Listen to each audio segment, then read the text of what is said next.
Olá a todos! Estamos aqui na Gula TV em mais um episódio do Sala de Provas. Nessa edição eu tenho um prazer enorme de receber meu amigo Marcos Lima, nosso general Glicério, sommelier da importadora Clarets.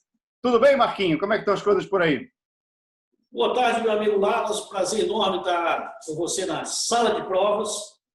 Estamos bem aqui atravessando essa fase aí problemática no mundo inteiro, mas tudo se resolve e a situação melhora um pouco quando falamos de vinho, né? Um prazer enorme estar aqui com você, pessoal da Gula aí que nos assiste. Exatamente, o prazer é todo nosso. Você sabe, Marquinhos, vocês vão ser a primeira importadora que nós fazemos o Sala de Prova. A gente tem feito com vários produtores, já fizemos com produtores nacionais, fizemos também com já produtores de fora do Brasil, da Argentina, do Domênico Busquet, e aí resolvemos fazer com importadores, e vocês foram os primeiros. Queria que você, antes da gente começar a provar aqui os vinhos, nós temos 4 grandes vinhos aqui que estão na minha frente, na sua também, queria que você falasse um pouquinho antes da Clarets, de como foi aí atravessar esse momento que acabou se revelando, em termos do mercado de vinho, né, menos pior do que se esperava, né? O consumo de vinho cresceu em volume, embora tenha caído um pouquinho em valor. Como é que foi a Clarets? Vocês já tinham um negócio online montado? Vocês tiveram que se adaptar às circunstâncias? Como foi passar por esse momento aí na importadora? Muito bem. A Clarets posiciona o nosso portfólio, o nosso comércio, a nossa história com o vinho, é basicamente voltada para a pessoa física. A gente tem obviamente atendemos alguns consumidores de como pessoa jurídica, restaurante, empórios, lojas, mas esse não é o nosso grande foco. Em virtude da chamada quarentena, né, o que aconteceu e que vem acontecendo no país, e o nosso foco voltado para a pessoa física, que aconteceu durante a pandemia, que esse comércio, digamos assim, foi intensificado. Nós temos 2 escritórios, Rio e São Paulo, nós não temos lojas de rua, nós temos um showroom aqui, em São Paulo, e aqui no Rio fica aqui no Península, aqui no CEO Península. E daqui toda a operação clara de ser feita por funcionários da própria empresa, não temos nada terceirizado. Então, isso facilita bastante o contato da empresa com o cliente final. Durante a pandemia, ou seja, de março, abril para cá, certamente tivemos um incremento das vendas em virtude justamente das pessoas estarem em casa e terem mais tempo para beber vinho. Disponibilizaram um tempo mais para degustação, com a família, enfim, já que ninguém podiam, né? Até o momento atual, as pessoas um pouco com essa limitação em sair de casa. Então, não há dúvida nenhuma que o consumo de vinho, a nossa venda de vinho cresceu. As pessoas, até rótulos que às vezes as pessoas compravam mensalmente, passaram a comprar rótulos diferentes, experimentar vinhos diferentes, degustar vinhos diferentes. E isso foi um ponto muito positivo para que as pessoas pudessem conhecer melhor o nosso portfólio. Marquinhos, você sabe uma coisa? Você tocou num ponto ótimo da gente falar nele rapidinho aqui. Experimentar. Eu também fiquei com essa impressão e conversando com produtores brasileiros, inclusive o vinho brasileiro se deu muito bem nessa situação, porque cresceu o consumo de vinho brasileiro de uma forma impressionante nesse período, mesmo sem um movimento articulado, e eles acreditam que isso muito se deveu justamente a essa característica que a pandemia e a quarentena trouxeram. As pessoas experimentaram mais. Você, então, percebeu isso também? Isso aconteceu no portfólio da Clarets? E eu vou emendar já numa outra pergunta também. Eu vou pedir para você falar um pouquinho justamente desse portfólio da Clarets. Será um prazer. Bom, com certeza, eu, particularmente, os meus clientes, às vezes tem pessoas que eu sempre digo para eles o seguinte: na questão de vinho, nunca seja singular, seja plural. Ou seja, uma pessoa que gosta de cava, mas num determinado momento precisa de um vinho mais leve, então por que não Prosecco? E um momento mais especial, por que não um champanhe? Então tira um pouco daquele foco de beber unicamente um determinado tipo de vinho, e a pessoa, em virtude dessa sequência de degustações que as pessoas faziam em casa, por até consumir o vinho com mais frequência em casa, essa eu acho que é a melhor colocação, as pessoas também acabaram tendo essa questão da diversidade de provar um vinho diferente, uma uva diferente. Quem nunca, a pessoa às vezes não gostava de um vinho português, passou a conhecer. Às vezes associava muito a questão da estrutura. Ah, não, só bebo vinho Douro porque é mais encorpado. A gente, de repente, nunca conheceu um vinho de Bordeaux, um vinho com um pouco mais de corpo, um pouco mais de estrutura. Então, nós percebemos que nós conseguimos passear pelo portfólio de uma forma até confortável, assim podemos dizer. Em relação ao nosso portfólio, Clarets, como o nome aqui sugere, Clarets vem de Claret, que eram conhecidos antigos vinhos na região de Bordeaux, você bem sabe disso. Nosso portfólio hoje ele é voltado majoritariamente para a França, da região de Bordeaux, desde o Médoc até o Redemer, nós temos todas as sub-regiões, também passando pelo Vale do Loire, Provence, Alsácia, região de Champagne, Sauternes. Nós temos todos os representantes praticamente da França aqui no portfólio. Obviamente, isso a tendência é aumentar. Seguido de França, Espanha e Itália, e um representante oficial, nós somos os importadores oficial, que é o vinho que nós vamos degustar hoje, que é o Achaval Ferrer, o nosso representante da Argentina. A Clarets também tem como filosofia, tem como isso uma meta, digamos assim, que todos os produtores que nós trabalhamos, que a nossa negociação como importação seja feita diretamente com o produtor. Qual é a vantagem que você tem nisso? A vantagem que temos sobre isso é ter produtos de melhor qualidade, provenientes diretamente do produtor, com todos os cuidados de armazenamento, com todos os cuidados de estocagem e também expedição. Ponto número 2, temos a questão de preço. A Clarets, nós somos muito agressivos na questão do preço, nós temos uma margem muito baixa, então a gente tem somos muito confortáveis em relação a isso. A diretoria da empresa não pratica aquele super preço, porque o vinho está em falta, vai acabar, então podemos aumentar o preço. Não. Se o vinho custa, o preço determinado daquele vinho depende da quantidade, depende do estoque, né?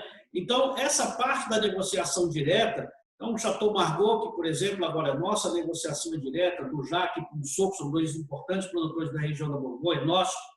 Teremos hoje, daqui a pouco, a degustação do Chablis, do La Chablisienne, degustação direta, inclusive de alguns vinhos também que são negociados na Praça de Bordeaux. Então, toda essa... Marquinhos, desculpa te interromper. Você falou o nome aí de um produtor, por exemplo, que é dos maiores produtores hoje em dia, atinge preços estratosféricos em leilão, que é o do Jacques. É um grande produtor da Borgonha, com um prestígio cada vez mais crescente, diminuindo até a diferença de preço em relação ao Romanée Conti, por exemplo, que é considerado um grande ícone da Borgonha. Tem mercado no Brasil para esse tipo de vinho, com preços bem elevados, de um produtor de um renome, de uma exclusividade como o do Jacques? Tem porque a nossa margem, Lalas, como eu te falei anteriormente, é uma margem muito pequena. Então, o que acontece é que nós trazemos uma linha bastante variada do domínio do Jacques, inclusive o branco dele, o Pouligny Montrachet, que é um dos melhores vinhos que eu já degustei. E tem, sim, mercado para o do Jacques. E o que mais as pessoas se espantam quando abrem, por exemplo, o portfólio, pega a nossa relação de Morey Saint-Denis, de vários outros, Bonnemar, vários outros rótulos, vários outros vinhos do domínio, do Jacques, se espantam como é que esses vinhos, por exemplo, podem custar tão barato, né, no mercado brasileiro, de um produtor da importância e da magnitude do domínio do Jacques.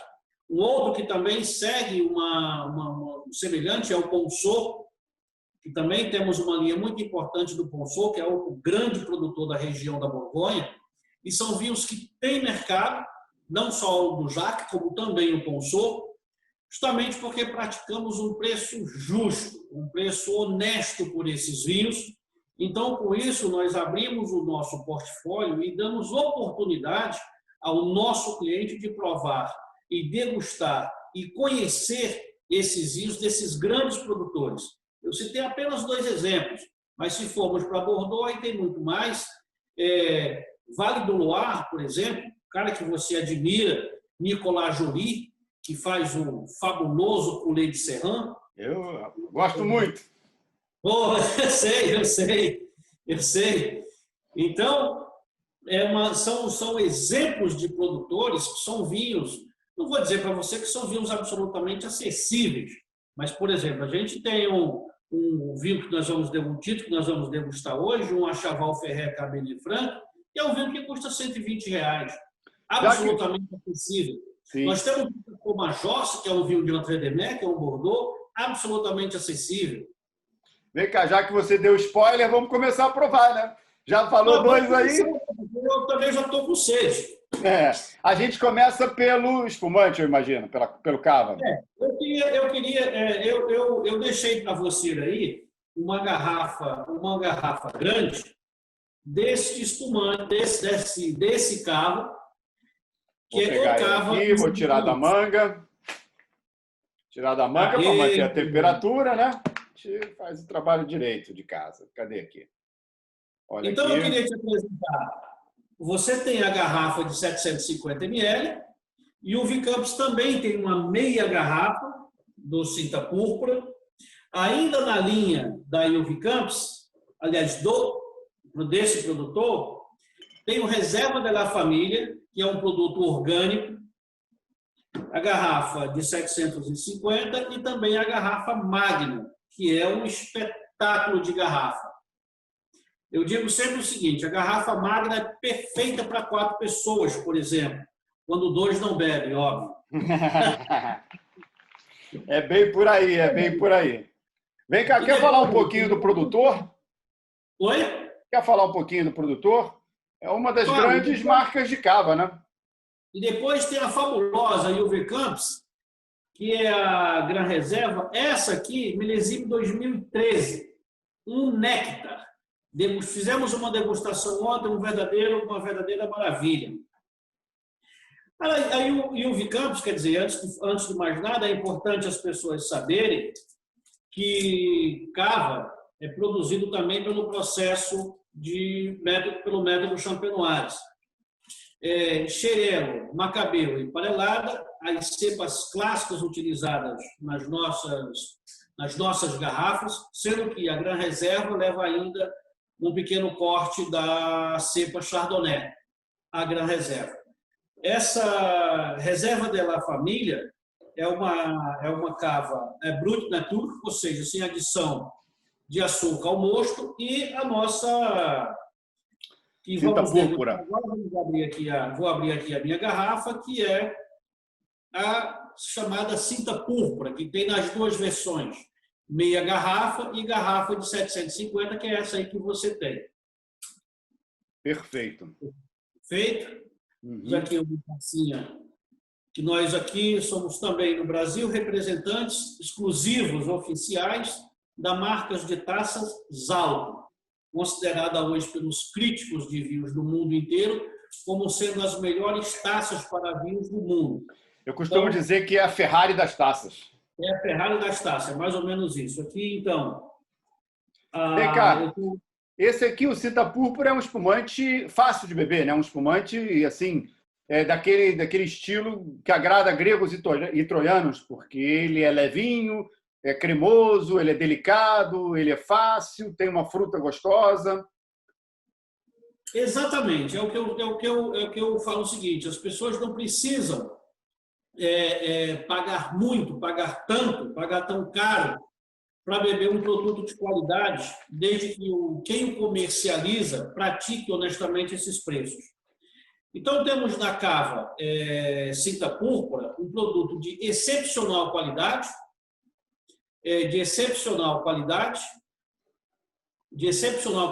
custando um valor muito acessível. Bom perlage, boas Quanto custa, Marquinhos? Oi? Quanto custa? À medida que a gente for degustando os vinhos, eu vou te falando quanto custa cada um deles. Esse aqui eu já refresco aqui a minha memória, eu vou dar o primeiro gole e eu vou lembrar o preço. Então, como você colocou, Alexandre, um frescor, uma perlage, cremosidade, não tem aquela manteiga, aquele brioche. Isso Não, tudo não, você, não tem. isso tudo você vai encontrar aqui. É bom Tá? deixar isso claro, Marquinho, que as pessoas às vezes podem imaginar, não tem aquele brioche, então é um espumante de... Não, de qualidade diferente. Não, não é. Não tem nada a ver uma coisa com outra. São focos diferentes. Isso depende do tempo de autólise, depende de onde você quer chegar, o estilo de espumante que você quer fazer. Esse cara aqui, certamente, o enólogo, o pessoal de adega, os mestres de adega da Ruvem Campos, nesse caso aqui, claramente quiseram fazer um espumante fresco, gostoso, que você pode tanto acompanhar um fruto do mar numa varanda de um restaurante, nesses tempos modernos, é melhor ficar na varanda, num dia de sol, quanto até mesmo em casa, antes de comer, de manhã, enquanto está cozinhando, abrir com a família e brindar e beber. É muito fácil de beber ela, né? É perfeito. Então, foi justamente essa filosofia de trazermos a meia garrafa. Alexandre, essa meia garrafa do Cinta Púrpura custa R$ 52,80. Isso, enfim... A meia, né? A meia garrafa. Para quem nos assistirá aqui em 2021, estamos falando em agosto... Agosto de 2020, amor, 2020. E a garrafa que você tem aí, que é a de 750, custa R$ 99,00. Está num ótimo preço. Um excelente preço, exatamente. Né? Alexandre, vamos brindar? Saúde! Saúde! Já que a gente ainda não pode brindar pessoalmente, a gente brinda sim, brinda virtualmente. Marquinhos, eu já conhecia a Ruvem Campos, já está no Brasil, tem uma presença forte no Brasil já há muito tempo, mas eu não conhecia essa marca, Cinta Púrpura. É uma marca nova? É uma marca nova, vamos dizer, a marca, não vou dizer, eu nunca falo em relação aos vinhos, eu nunca falo vinho de entrada. Eu nunca falo nada porque esse é o vinho de entrada, esse é o segundo, esse é o primeiro, esse é o terceiro vinho. Eu prefiro colocar de uma outra forma. Um outro produtor português que você conhece muito bem, inclusive essa filosofia eu aprendi com ele, Luiz Pato. Grande Luiz. Conhece, né? Estou te ouvindo. Grande Luiz. Ah, tá. Então, uma certa vez ele estava num daqueles eventos de vinho e chegaram para ele e falaram assim, quero uma taça do seu melhor vinho. Aí ele virou para o solicitante e falou, eu não tenho o melhor vinho. Todos os meus vinhos são os melhores. Eu tenho vinhos diferentes para ocasiões diferentes. Então, é o que eu acho. Nós temos vinhos diferentes para ocasiões diferentes. Se você tem um prato mais elaborado, se você tem, por exemplo, se você quiser falar da comida espanhola, se temos uma tortilha, um frugal, algumas tapas para iniciar uma refeição, por que não abrir uma Cinta Púrpura? Sim, por que claro. não abrir um mais leve, mais fresco, com essa nota floral mais interessante? Agora, se eu vou partir para um prato com um pouco mais de estrutura, com um pouco mais de corpo, quem sabe até alguns embutidos, por exemplo, eu já fiz a experiência muito interessante da Reserva de la Família com o Ramon Pata Negra. Espetáculo, excelente. Então, e por quê? Ele tem uma nota ligeiramente um pouco mais de gordura, mais intensidade de sabor, por que não aumentar e incrementar a minha nota de acidez? Ficou perfeito. E aí, outra experiência interessante, pulpo à la galega, aquele polvo à galega, com páprica, com mais condimento, um pouco que precisava de um vinho com um pouco mais de estrutura. Por que não abrirmos uma Gran Reserva Safra 2013? Um espumante com 7 anos já de evolução, de envelhecimento perfeito, estrutura, corpo, cremosidade, persistência de boca, perfeito. Então, o Ruvem Campos produz, obviamente, a linha é muito mais extensa, no geral, mas nós trabalhamos essas marcas. Cinta Púrpura, Reserva de la Família e a Gran Reserva. É bom que você aí você pega apesar de, como você falou, a Ruby Campos tem muito mais marcas, mas você aí pega um retrato, uma Polaroid bem interessante, o trabalho deles em estilos bem diferentes, né? Esse que a gente está tomando aqui agora, eu pensei, na mesma hora que eu botei ele na boca, eu pensei, sabe aquele pão com tomate que a gente toma em qualquer bar de tapa na Espanha? Eu ia num pão com tomate com ele feliz. Vamos passar para o segundo? Vou tirar a manga dele aqui. Vamos para o segundo vinho. Vou só dar mais um gole aqui desse espumante, que está excepcional. Tá mesmo. O segundo vinho é um Petit Chablis da La Chablisienne. A safra dele, cadê? Deixa eu enxergar aqui. 2018. Deixei aqui em cima. Esse aqui é um vinho bastante popular no Brasil, né? A La Chablisienne tem um mercado no Brasil, sempre vende nos restaurantes que eu já trabalhei. Era um vinho que costumava estar na carta e sempre tinha uma aceitação grande, né?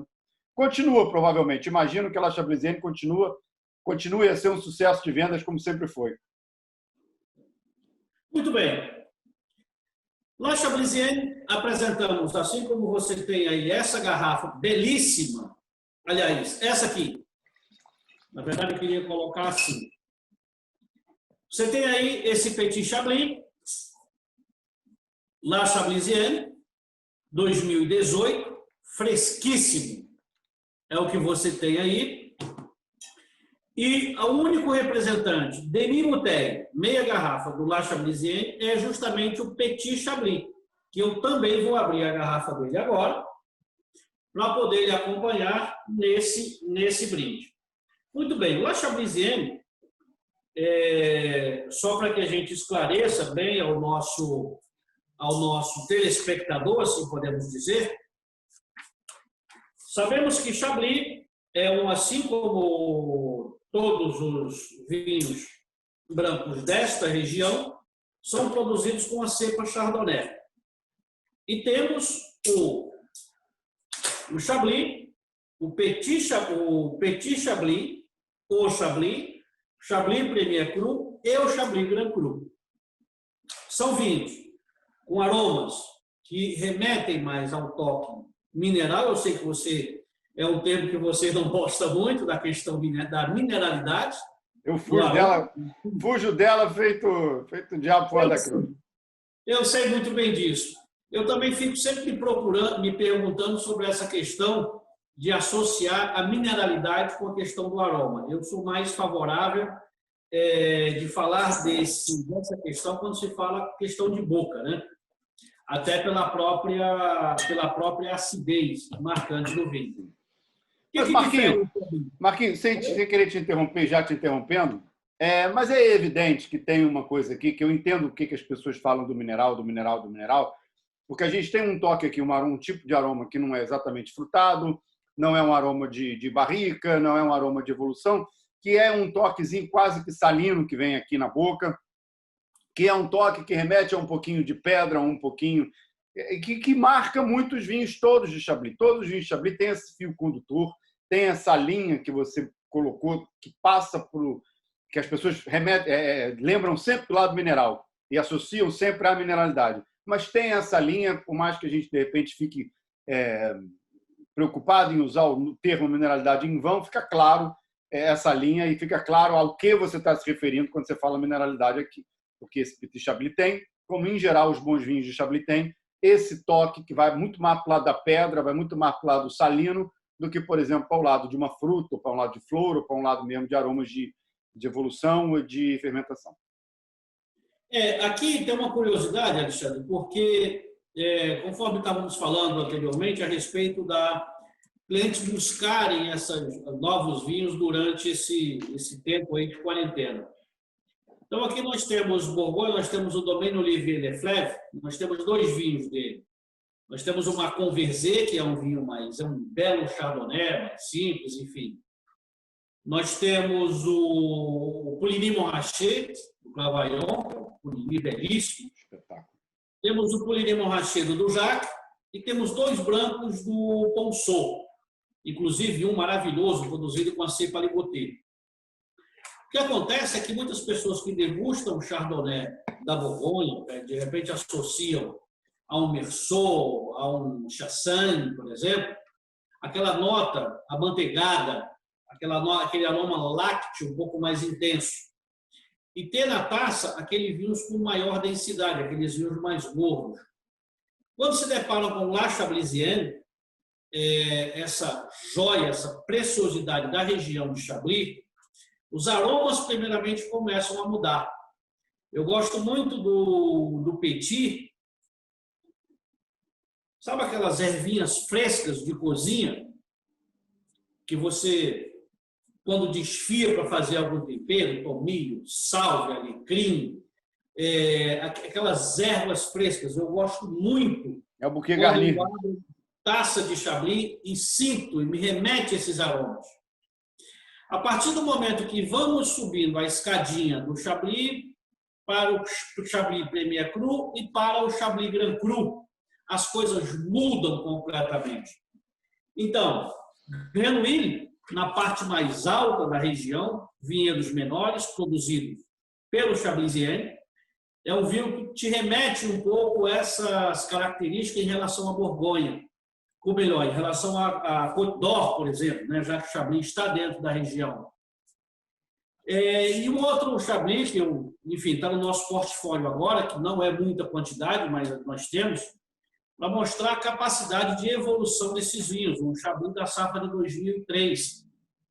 Lalas, degustamos esse Chablis recentemente, é um vinho de sonho. Densidade, estrutura, corpo, persistência de boca de uma forma fabulosa, de uma forma super harmônica. Então, a Chablisienne produz uma gama de vinhos absolutamente harmônica para todas as ocasiões. Então, o Petit Chablis, como eu já falei, tem dele meia garrafa e ele a garrafa inteira. Só para que você tenha uma noção em termos de grandiosidade de valores. Petit Chablis, essa meia garrafa, R$ 74,40. A garrafa que você tem com ela, que é essa aqui, a de 750, R$ 119,40. Renouille, que é essa maravilha. Eu falo que esse é um vinho que a gente não vende, a gente dá, porque custa R$ 459 apenas. E o Le Presse, que é esse aqui, por R$ 499. Na verdade, tem um outro Grand Cru, que também, ou melhor, outra safra, mas que também o valor é o mesmo. Então, são vinhos absolutamente acessíveis, de uma qualidade ímpar para o Chablis. Saúde! Marquinho, esse Chablis está uma beleza. E agora o que vem? O que nós vamos provar depois desse Chablis? Meu amigo, eu sou suspeito de falar, porque depois da minha trajetória pelas Alsácia, do aprendizado incrível que eu tive naquela região, e hoje do amor que eu sinto em representar uma empresa que tem Zindium Brest como seu representante da Alsácia, degustar um vinho branco, para mim, é um grande prazer, é uma grande alegria que me dá uma satisfação pessoal e profissional muito grande. Então, é um vinho que eu degusto com muito carinho, com muito prazer, porque eu sei o trato que o La Chablisienne tem para com seus vinhos. Então, vamos encerrar aqui vamos fazer essa transição do branco, da Uwe Camps, do La Chablisienne, e vamos passar a falar agora sobre tanino, vamos falar sobre vinho tinto, especificamente de Achaval Ferrer, o nosso representante, a nossa vinícola exclusiva Claret na Argentina. Saúde. Vamos lá? Tá certo, eu já vou mostrar a garrafa do Achaval aqui, é o Cabernet Franc que a gente vai provar. Safra 2016. Achaval Ferrer, Cabernet Franc, 2016 é o que nós temos para hoje. Marquinho, a Achaval, você já foi lá? Eu já fui. Já fui lá antes que os russos comprassem aquilo. Eu estive lá. O nosso Master CEO, que é o Guilherme Lenes, está prometendo fazer uma viagem aí com a galera para lá, né? Vamos ver se essa viagem sai. Tem que esperar a primeira vacina, né? Pois é. O Lalas, é o seguinte, a Chaval Ferrer Eu esqueci de falar um dado importante no início da nossa conversa, que é falar um pouco sobre a filosofia Clarence para colocar os vinhos em seu portfólio. Nós temos uma filosofia que segue todos os vinhos, uma metodologia um pouco francesa no trato de produzir vinhos. Então, nós prezamos a questão da quantidade de vinhos produzidos pela vinícola, nós prezamos pelo cuidado que o produtor tem com seus vinhos, a relação comercial que o produtor tem com seus vinhos. Então, nós temos toda uma preocupação, desde a origem até o momento que o vinho chega na casa do nosso cliente. Então, o Guilherme procurou várias vinícolas na Argentina que pudessem se encaixar dentro desse perfil. Obviamente, nós temos que ter uma visão comercial da empresa e achamos dentro da vinícola Chaval Ferrer uma empresa muito séria, uma empresa que busca a qualidade dos seus vinhos, mas, sobretudo, com as cepas autóctonas. Autóctonas que eu falo, representativa dentro de cada vinho. Na verdade, não autóctona não seria a melhor palavra, mas sim a similaridade. Varietal, assim, talvez, né? Varietal seria mais ou menos o termo. Tipicidade, essa é a palavra correta. Tipicidade para cada vinho. Então, nós temos a primeira linha com 3 varietais: Cabernet Franc, temos aqui o Malbec, que é o emblemático da Argentina, apesar que o Malbec será da região de Cahors, na França, mas na Argentina, no mundo inteiro, é o país que melhor recebe a Malbec, e Cabernet Sauvignon. E aí depois eu tenho o Quimera, que para mim é um espetáculo de vinho, da safra 15 e 16 é que nós temos, e depois os 3 fincas, o Altamira, o Finca Mirador, Finca Altamira, Mirador e o Bela Vista, que são super vinhos, assim uma estrutura que parece com aqueles grandes bordeaux do Pauillac. As 3 linhas que nós vamos degustar hoje, tanto o Cabernet Franc, o Malbec e o Cabernet Sauvignon, custam R$ 119,40 os 3.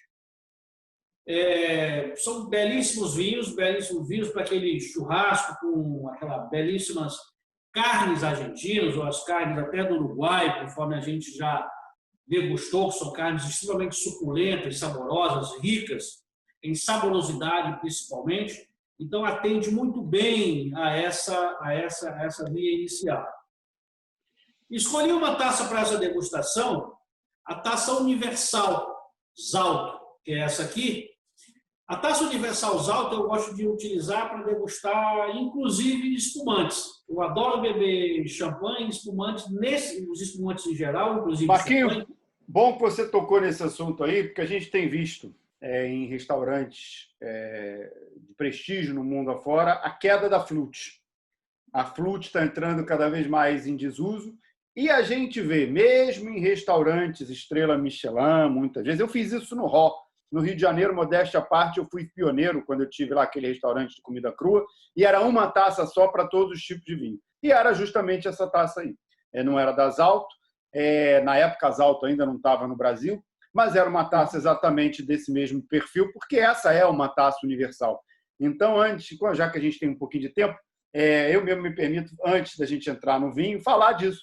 Então, as pessoas, às vezes, se querem escolher uma taça, não precisa ter, se você quiser, for detalhista a ponto de ter uma taça para cada vinho, fantástico. Mas essa taça que você mostrou aí, ela atende desde espumante a vinho de sobremesa, porque funciona também para vinho do Porto, funciona também para vinho da Madeira, funciona para Sauternes, enfim, funciona para todos os tipos de vinhos. Brancos, tintos, brancos com idade, tintos com idade, brancos com mais ou menos estrutura, vinhos fortificados, vinhos de colheita tardia, ou seja, é aquela taça que funciona para tudo. Então, quer ter uma taça só? Essa aí é perfeita, funciona à perfeição para tudo que você colocar nela. Contigo. Compartilhe, meu amigo, da sua opinião e digo mais o seguinte. O que nós temos em relação aí um esclarecimento técnico ao público, né, que está nos assistindo, que, enfim, está assistindo a essa gravação.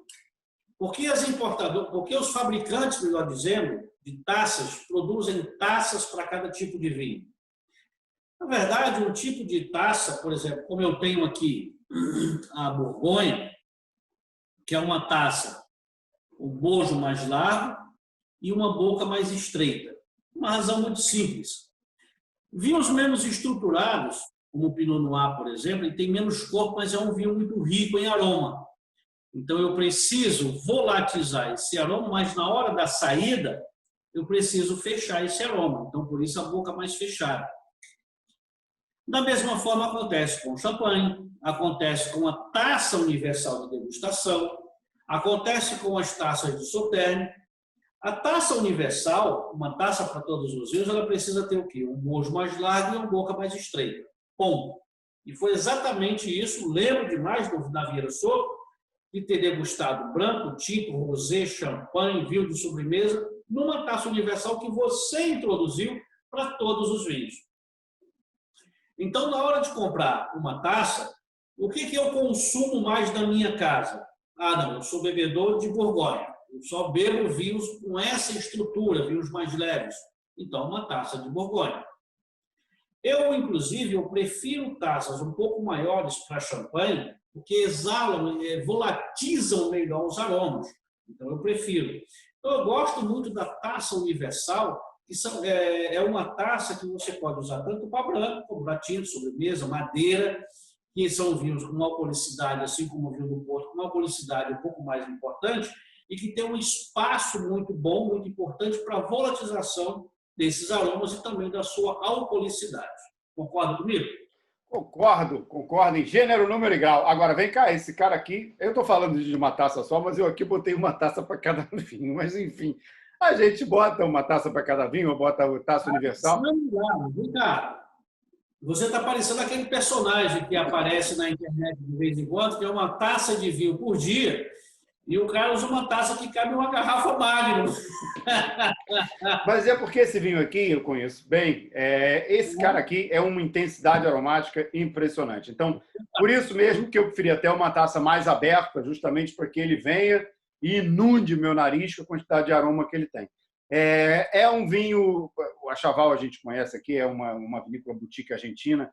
Houve uma certa preocupação quando ela foi vendida para um grupo russo, eu lembro de muita gente ficar pensando que pudesse haver ali uma mudança na direção técnica da vinícola, mas isso não ocorreu. O vinho continuou com o mesmo foco, o vinho continuou igual, como se não tivesse tido mudança de direção nenhuma no grupo, focado no terroir, focado na tipicidade das uvas dentro daquela região. Não é um vinho que tente ser afrancesado, é um vinho que foi até, de certa forma, pioneiro nessa busca por terroir, nessa investigação de terroir argentino. A gente tem aqui um vinho que tem assunto que não acaba mais, hein? No nariz aqui eu já notei, enquanto você estava falando aí... Falando de Achaval. Já anotei aqui, além dessa intensidade toda aromática dele, pimentão amarelo, cereja ácida, morango em calda, especiarias. Aí, quando a gente começa a vir na memória olfativa da gente de especiarias, a primeira que me veio à cabeça é a boa e velha cúrcuma, aquele açafrão da terra ali, recém-moído, pimenta e por aí vai. Tem muita coisa aqui para a gente brincar, hein? Caçador de aroma aqui fica maluco. Cara, engraçado que você falou do açafrão moído na hora. Tem aquela raiz, a cúrcuma. Exatamente. Isso aqui é impressionante. O que eu costumo brincar que a gente não fica toda hora decifrando aromas e tudo mais, mas é um jogo bacana para quem gosta e para quem tem um bom nariz e uma boa memória olfativa. Esse vinho aqui é incrível para quem gosta de ficar anotando aroma, descobrindo aromas, ele te dá... É quase que uma caça ao tesouro. Lalas, quando eu faço degustação de Achaval Ferrer aqui na empresa, porque aqui nós temos um conceito, todos os vinhos que chegam novos, sejam eles caros ou vinhos de valores mais baixos, enfim, seja um Achaval Ferrer ou seja um Chateau Margaux. Eu faço a degustação para a equipe de venda desses vinhos. E engraçado com a questão de alguns vinhos, como o Achaval Ferrer, por exemplo, que logo que eu abri o vinho, eu comecei a falar das especiarias, falei... Aí eu falo, tem café, tem isso, tem aquilo, tem Tem tudo isso aí. Na medida que avançamos na degustação, descobrimos aromas cada vez mais intrigantes, aromas cada vez mais intensos, aromas cada vez mais persistentes. E aí, o consumidor, quer dizer, quem está nos assistindo, pô, mas por que você escolheu o Cabernet Franc ao invés de Malbec, por exemplo, que é a cepa emblemática da Argentina? Todo mundo, quando fala em Argentina, a primeira uva que escuta, a primeira cepa que ouve falar é Malbec. Assim como todo mundo que ouve falar no Uruguai, pensa logo em Taná. Quando fala do Chile, pensa logo em Carmener. Mas, na minha opinião, a cepa que melhor representa os grandes vinhos argentinos é Cabernet Franc. Eu tenho uma paixão especial por esta cepa na Argentina, que é uma coisa, assim, não vou dizer que é indescritível, porque já descrevemos aqui vários aromas relacionados a esta cepa. Mas eu acho que como evolução, como vinho intrigante na questão aromática, na sua evolução, na sua persistência aromática, nos seus taninos muito trabalhados, muito redondos, muito evoluídos, muito integrados ao vinho, eu acho que esse é o grande vinho argentino como cepa, Cabernet Franc. E a Chaval Ferret produz como ninguém, é 100% Cabernet Franc.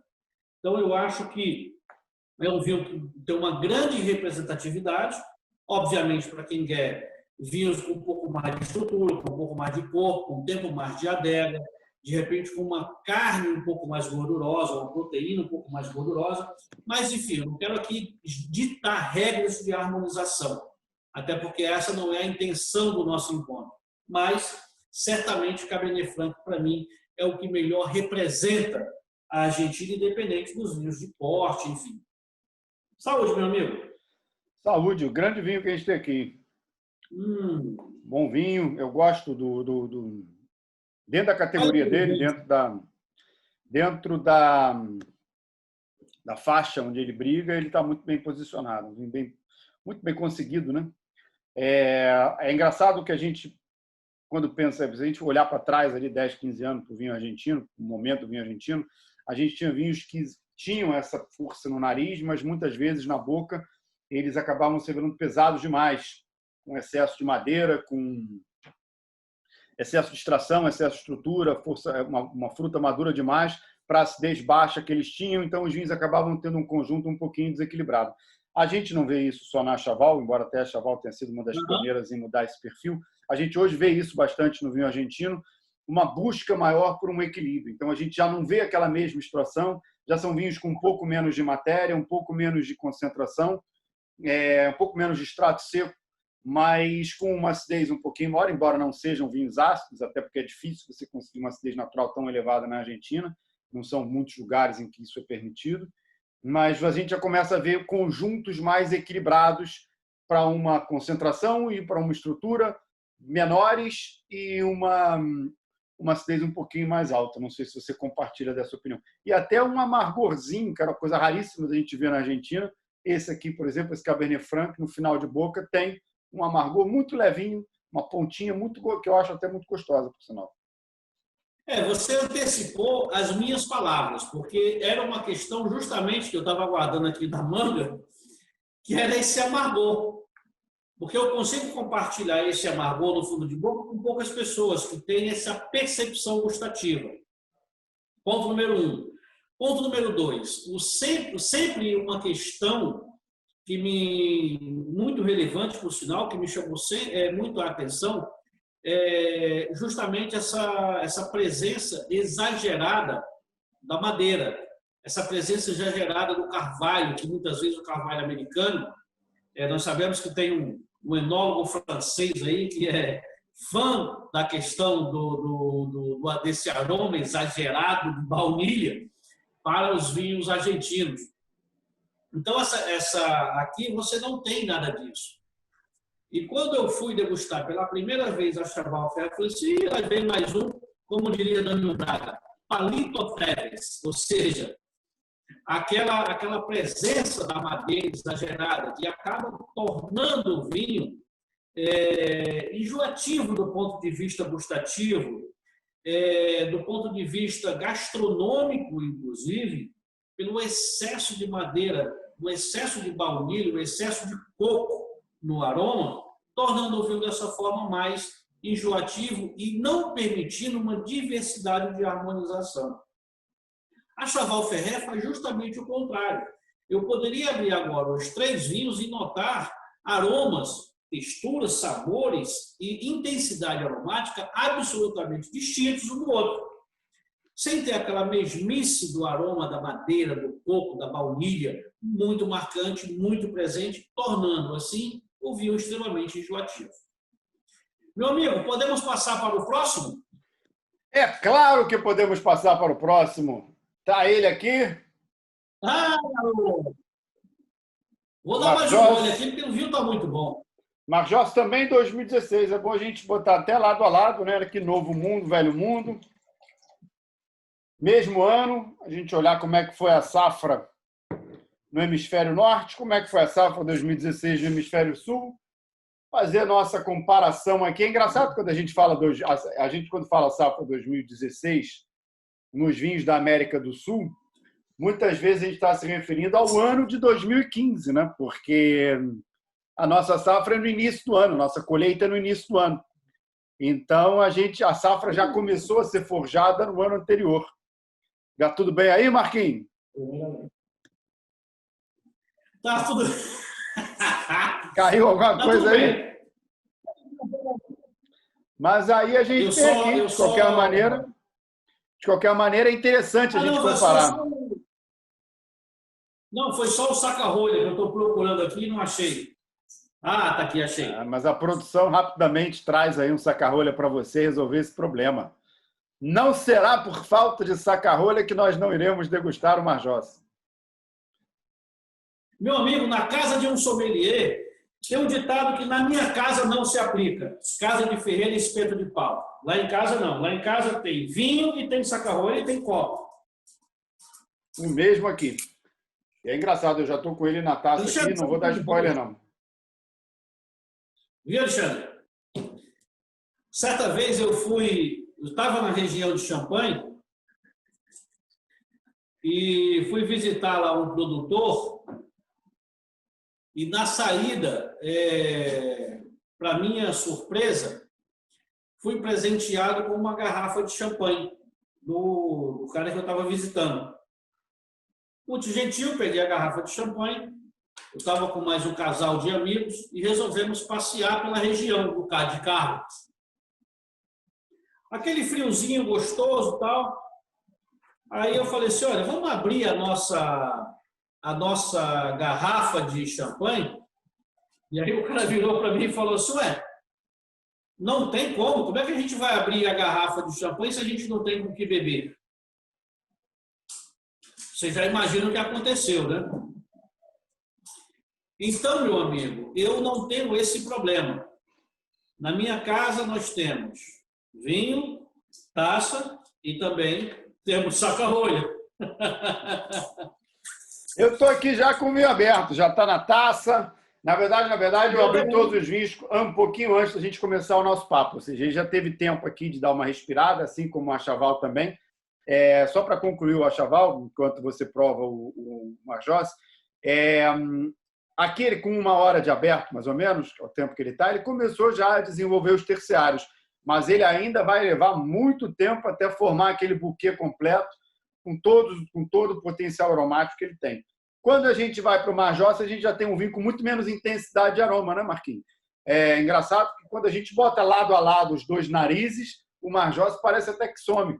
No entanto, a gente procurando bem, a gente encontra umas coisinhas bem interessantes, bem típicas de Bordeaux, não é? Muito bem. Cara, esse é um visionário, eu falo, né? Eu falo que é um cara que está, não vou dizer à frente do seu tempo, mas Pierre Lurton é o dono da propriedade, é o camarada que toca Chateau Marjós, um grande enólogo também de Cheval Blanc, de Quem, já passeou por outras grandes vinícolas da região de Bordeaux, mas no sul de Bordeaux. Então, só para que o nosso telespectador, assim podemos dizer, entenda. Sul de Bordeaux tem lá o Garonne e o Dordogne, que os dois se convergem e formam o grande estuário de Bordeaux, que é o Gironde, que vai até a região lá do Médoc e fica e desemboca lá no oceano. No meio desta região, no meio desses dois rios, nós temos uma região chamada Entrée de Mer, entre os dois mares, entre dois grandes rios. E ali está Château-Majors. Château-Majors tinto compõe-se de Merlot, Cabernet Franc, Cabernet Sauvignon e uma parcela muito pequena de Malbec. No vinho branco eu tenho Sauvignon Blanc, Semillon e uma cepa muito importante para esse vinho que transfere a ele toda a elegância aromática e uma acidez muito importante que é a Muscadelle. Então, somente esses dois vinhos produzidos por Château-Majors, dois excepcionais vinhos representando a região de Bordeaux, porque eu trouxe por uma razão muito simples. Sempre as pessoas acham que vinhos de Bordeaux têm que custar excessivamente caro se forem muito bons. Necessariamente não. Porque dentro da região de Bordeaux, você tem de muitos produtores, de muitos chateaus, os vinhos de entrada. Outro ponto importante, na região do Médoc, que é mais ao norte, que é lá no norte, você tem grandes vinhos com valores bastante acessíveis, né, que são chamados de Cru Bourgeois Exceptionnel e por aí vai. Mais ao sul, que é o caso do Château-Majors, tanto branco quanto tinto, R$ 139,80. Então, são dois grandes vinhos que entregam muito mais do que são cobrados por ele. E aí eu escolhi um Anzal estilo bordalês, uma taça de Bordeaux, Alto Bordeaux. A grande diferença entre a taça universal, o bojo. Ela é um pouco mais larga, mas você observa que a abertura da taça acompanha o seu volume, acompanha o seu tamanho. Então, eu podia tranquilamente servir o Château-Majors nessa taça aqui, que é a taça universal, mas eu escolhi a taça de Bordeaux para fazer uma referência ao vinho e à sua região. Uma boa intensidade gustativa, conforme você já adiantou, um leque muito importante de aromas. Frutas, eu gosto muito de sentir aqui uma ameixa, sabe aquelas ameixas secas, aquelas ameixas pretas de compota? Me vem também na minha memória olfativa um ligeiro café recém-torrado, com aqueles aromas um pouco mais intensos, um pouco de persistência. A famosa bala Toff.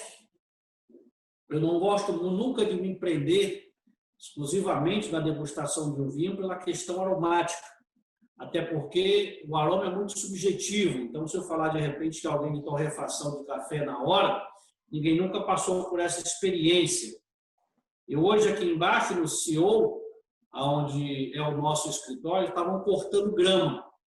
Eu parei o carro e fiquei do lado lá, sentindo o aroma daquela grama cortada, que muitas vezes me remete ao moscato, me remete a alguns vinhos brancos mais leves, entendeu? Vamos à questão gustativa do Château-Majors. Vamos. Olha que elegância. Pois é. Eu acho ele vinho mais de boca do que de nariz.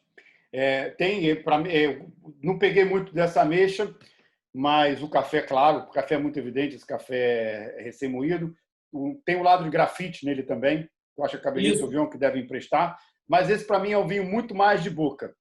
Muito mais, embora ele não seja um vinho que ele não tem a dimensão do Achaval Ferrer dentro de boca, o Achaval é um vinho multidimensional, ele não é tanto, ele é um vinho mais unidimensional, mas é um conjunto tão equilibrado, tão delicado.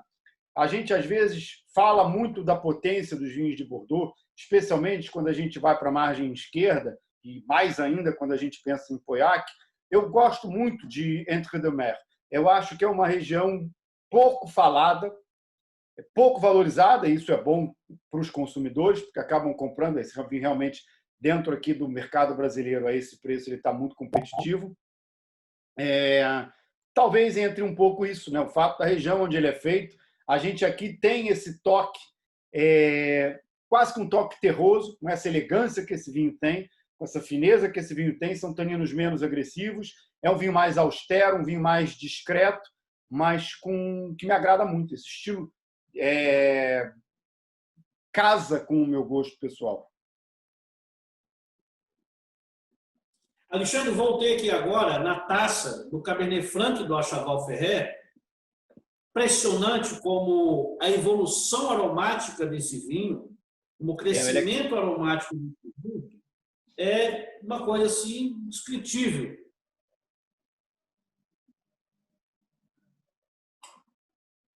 Para um vinho por esse valor. Bom, mas voltando ao Chateau Margaux, o branco e o tinto, dois vinhos que têm feito aqui entre nós um grande sucesso, vinhos que têm uma aceitação maravilhosa com o público. E aí eu te diria não só a questão do nosso foco, que é justamente pessoa física, as pessoas que têm as suas adegas em casa, abastecem com os vinhos da Clarence, mas também é um vinho com uma percepção muito positiva para restaurante, porque engloba uma faixa muito importante de pratos que podem ser acompanhados não só com o branco, mas também com o vinho tinto. Sim, Vou colocar mais um. Eu vou botar mais um pouquinho de cada um aqui, só para, de novo, fazer essa comparação. Opa, vamos lá. E olha que 2016, Marquinho, eu sou péssimo de me lembrar dessas coisas assim. Mas é uma safra interessante, não é? Em Bordeaux, como é que foi 2016 lá? Cara, 2015, enfim, refutavelmente, uma grande safra, né? Mas o que eu tenho notado, Lalas, eu não sei que talvez a minha percepção como sommelier Clarence, nós temos degustado alguns vinhos de safras variadas, 2016, 15, até 18 safras mais recentes, 2013 em Pomerol, que nós temos no nosso portfólio atualmente o Nenan, que é um grande vinho da região de Pomerol, mas em que independe de ser um vinho em que os críticos consideram como grandes safras. Eu tenho até aqui uma informação um pouco mais técnica a respeito do Majós.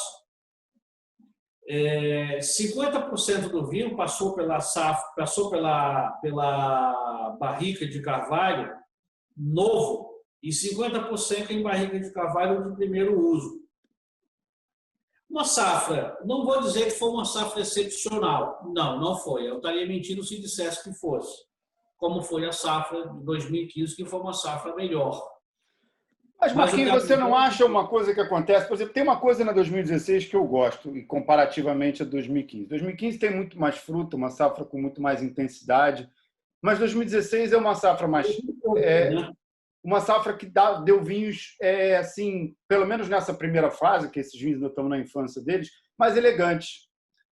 Não sei se você concorda com isso. E, às vezes, muitas vezes, em geral, acontece isso. Depois da gente tem uma safra que a gente tem, como foi em 82, o 2000, por exemplo, as safras que vêm na sequência, muitas vezes são muito boas, mas acabam pagando o preço da safra anterior ter sido excepcional. Eu acho que 2016 é um caso clássico disso.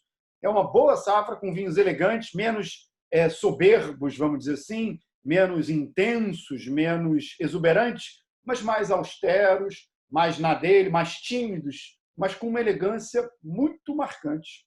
Eu tenho essa visão da safra 2016. Esse ponto que você tocou, meu amigo, é de extrema importância para que as pessoas possam perceber e que as pessoas possam ficar atentas a uma parte muito importante na questão da degustação. existem vários clientes que às vezes me ligam e falam assim, poxa, Marco, quantos pontos esse vinho teve? Quantos pontos esse vinho obteve? Quantos pontos esse vinho obteve em tal safra? E eu sempre digo o seguinte, existe até um aplicativo que as pessoas, às vezes, insistem em usar no celular, eu não lembro o nome agora, enfim, que aí parece que você aproxima o celular do vinho e o... É o Vivino, isso. Vivino. E muitas vezes as pessoas ficam se baseando nesse aplicativo para determinar uma compra. Eu digo sempre o seguinte, o melhor avaliador para um vinho é você que o consome. Então, muitas vezes, eu não posso querer pegar um grande vinho, por exemplo. Nós aqui trabalhamos hoje, que é exclusivo nosso, Chateau Margaux e Chateau Latour. Esses dois são exclusivos. Leoville Lascales, dois grandes nomes. Trota Noir, outro nome importante de Bordeaux. Gloriat, Pichon Longueville e Comtesse Lalande, todos esses nomes estão conosco.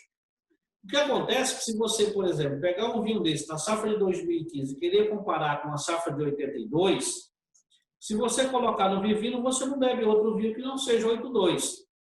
E aí eu faço uma pergunta, você só beberia Bordeaux se fosse 82? Não, na verdade, não mesmo. E, na verdade, a safra 82 é uma grande safra, sem dúvida nenhuma, mas ela leva muito esse peso, não só pela qualidade dela, mas também pelo que o Robert Parker disse dela. Mas aí acaba que a gente vai ter que fazer uma outra live para entrar nesse ponto, e aí eu vou te chamar você como sommelier para a gente fazer um negócio desse. Marquinho, estamos chegando ao final da nossa prova, uma boa prova aqui com esses 4 vinhos que nós tomamos, um cava de excelente qualidade, que é o Cita Púrpura, que eu não conhecia, essa linha da Rouveie Campos, gostei bastante. O Petit Chablis da La Chablisienne, esse é um clássico já no mercado brasileiro, é uma vinícola que tem um espaço já conquistado aqui. Tomamos aí o Cab Franc da Chaval Ferrer e fechamos com esse Marjosse da Bordeaux. 4 bons vinhos. Primeiro quero agradecer, Marquinho, a Clarets, e agradecer a você, meu amigo, que eu não vejo já há um tempinho, por participar aqui dessa prova. E agora eu queria que você desse aí o seu boa noite ou boa tarde, o seu tchau para os nossos ouvintes aqui, nossos telespectadores aqui da Gula. Muito bem. Eu, em nome da Clarets, Alexandre, agradecemos a você a oportunidade. Somos o primeiro importador participando do seu canal, do canal da Gula. É o nosso sala de provas. A nossa sala de provas, que estamos fazendo exatamente agora.